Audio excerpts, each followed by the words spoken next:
Hello viewers, আসসালামু আলাইকুম।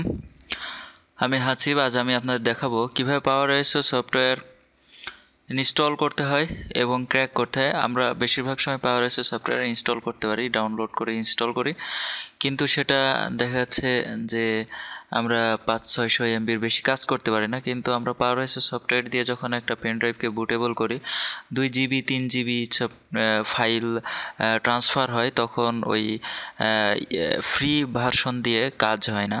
এর জন্য আমরা ফুল ভার্সন অর্থাৎ ক্র্যাক করতে হবে। এটাকে কীভাবে করব অনেকে হয়তো জানেন না। পাওয়ার এসও সফটওয়্যার দিয়ে কী করতে হয়। অনেক সময় আমরা অপারেটিং সিস্টেম দিই, উইন্ডোজ দিই। এর জন্য আমরা পেন ড্রাইভকে বুটেবল করি বা একটা ডিস্ক আমরা বার্ন করি, যেমন কোনো ফাইল ফোল্ডার বা আমাদের প্রয়োজনীয় ডকুমেন্ট একটা ডিস্কের মধ্যে দিয়ে আমরা সেটাকে বার্ন করতে পারবো। পাওয়ার আইএসও সফটওয়্যার দিয়ে কোনো ফাইলকে আমরা জিপ ফাইলের মতো আইএসও ফাইল বানিয়ে রাখতে পারবো। আসল কথা হচ্ছে আমরা বেশিরভাগ ইউজ করি যে একটা পেন ড্রাইভকে খুব সহজে পাওয়ার আইএসও সফটওয়্যার দিয়ে করা যাবে, বুটেবল বানানো যাবে।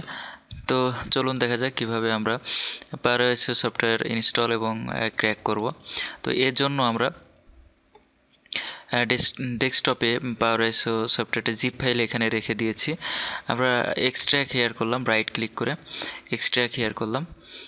তো একটু সময় নিল। আমরা দেখতে পারলাম অলরেডি এখানে আমাদের একটা ফাইল চলে এসেছে, ফোল্ডার চলে এসেছে। আমরা এখানে ডাবল ক্লিক করলাম।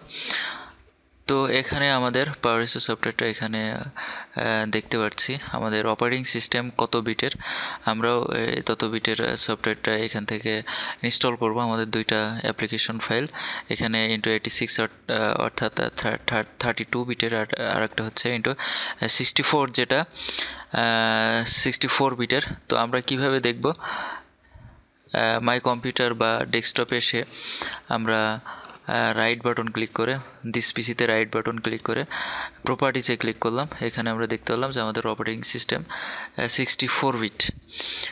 তো যাই হোক, আমরা এখন 64 বিটের ফাইলটা ইনস্টল করব। এটা আমরা ইনস্টল করলাম। তো খুব প্রথমত কাজ করা খুব ইজি। তো আমরা ইনস্টল করার পরে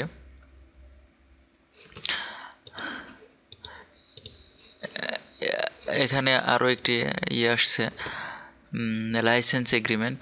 তো এখানে আই এগ্রি করতে হবে। তারপরে এগ্রি অ্যান্ড ইনস্টল বাটনে আবার ক্লিক করতে হবে। অন্যান্য সফটওয়্যারের মতোই ইনস্টল পদ্ধতি, শুধু ক্র্যাক পদ্ধতিটা একটু আলাদা। তো এখানে সোর্স ফাইল, সোর্স ফোল্ডার যেখানে পাওয়ার এসও সফটওয়্যারটা ইনস্টল হবে, জাস্ট আমরা নেক্সট বাটনে ক্লিকের মাধ্যমে এগিয়ে গেলাম। তারপরে আবার নেক্সট বাটনে ক্লিক করলাম। যে আরও কিছু দরকার হলে আপনারা এখান থেকে টিকমার্ক করতে পারেন, .এনার্জি ফাইল, .cu ফাইল, এগুলো যার যেটা দরকার সেটা এখান থেকে কাজ করতে পারেন। যে আমার এতগুলো ফাইলের দরকার, .img ফাইল, আমি জাস্ট আইএসও ফাইল দিয়ে কাজ করব। তো তারপরে ক্লোজ বাটনে ক্লিক করলাম। তো এখন আমরা দেখতে পেলাম যে আমাদের ডেস্কটপে ক্লোজ হয়ে গেল। আমাদের ডেস্কটপে একটা পাওয়ার আইএসও নামে একটা শর্টকাট ফাইল চলে এসেছে। তো আমরা এখন দিস পিসি ডবল ক্লিকের মাধ্যমে ওপেন করলাম এবং আমরা লোকাল ডিস্ক সিতে গেলাম। এখানে আমাদের প্রোগ্রাম ফাইল, এটা হচ্ছে প্রোগ্রাম ফাইল x86, যেটা 32 বিটের। আমরা 64 বিটের ইউজ করেছিলাম, এজন্য শুধু প্রোগ্রাম ফাইলটা এখান থেকে ওপেন করব এবং এখানে পাওয়ার আইএসও নামে যে ফোল্ডারটা আছে এটা এখান থেকে ওপেন করব। ওপেন করে আমরা এক সাইডে এরকমভাবে রেখে দিব। তারপরে আমাদের যে ফোল্ডারটা, যেটা আমরা এক্সট্র্যাক্টের মাধ্যমে পেয়েছিলাম, সেই ফোল্ডারটা আমরা এরকমভাবে ওপেন করব। ওপেন করে পাওয়ার আইএসও সফটওয়্যারটা আবার এখান থেকে ওপেন করব। ওপেন করে আমরা এটাকে একটু বড় করলাম আমাদের সুবিধার জন্য, এটাকে একটু বড় করলাম।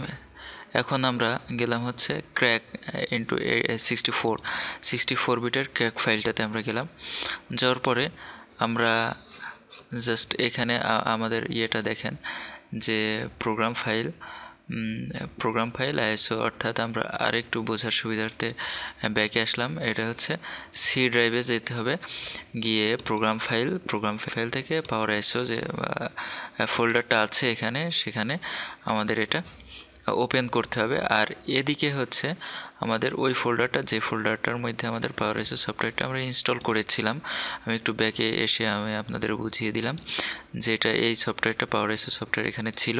এটা ক্র্যাক ইনটু 64, আমরা ওই ক্র্যাক ফাইলটা নিব এবং এটাকে জাস্ট এখান থেকে টান দিয়ে ধরে নিয়ে এসে, অর্থাৎ কিবোর্ড মাউস থেকে মাউসের লেফট বাটনে ক্লিক করে ওই অ্যাপ্লিকেশন ফাইলটাকে টান দিয়ে ধরে নিয়ে এসে এর মধ্যে ছেড়ে দিতে হবে। তো এখন replace the file in the destination, এটাতে ক্লিক করতে পারেন। হ্যাঁ, এটাতেই ক্লিক করতে হবে এবং কন্টিনিউ বাটনে ক্লিক করতে হবে। তো হয়ে গেল, আমাদের ক্র্যাক হয়ে গেল। তো এখন আমরা এই ফাইলটা দিয়ে বা এই পাওয়ার আইএসও সফটওয়্যারটা দিয়ে আমরা বিভিন্ন সাইজের কাজগুলো করতে পারবো। যেরকম যে কোনো সাইজের কাজ করতে পারবো, 4 জিবি, 5 জিবি, 6 জিবি, 10 জিবি, এরকম ফাইলগুলো যদি আমরা এখানে কাজ করে থাকি তাহলে আমাদের আর কোনো প্রবলেম হবে না। আমরা কোনো আমাদের রেজিস্ট্রেশন কি যাবে না, আমরা খুব ইজিতে এখানে কাজ করতে পারবো। তো আমরা নেক্সট টাইমে দেখাবো কিভাবে এই পাওয়ার আইএসও সফটওয়্যার দিয়ে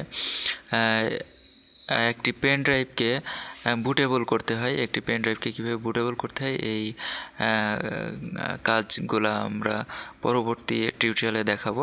তো আমাদের সাথেই থাকবেন। তো তার আগে আমাদের চ্যানেলটি একটু সাবস্ক্রাইব করে নেবেন যেন পরবর্তী ভিডিও পেতে আপনাদের কোনো অসুবিধা না হয়। তো বন্ধুরা, আজ এ পর্যন্তই। ধন্যবাদ সবাইকে।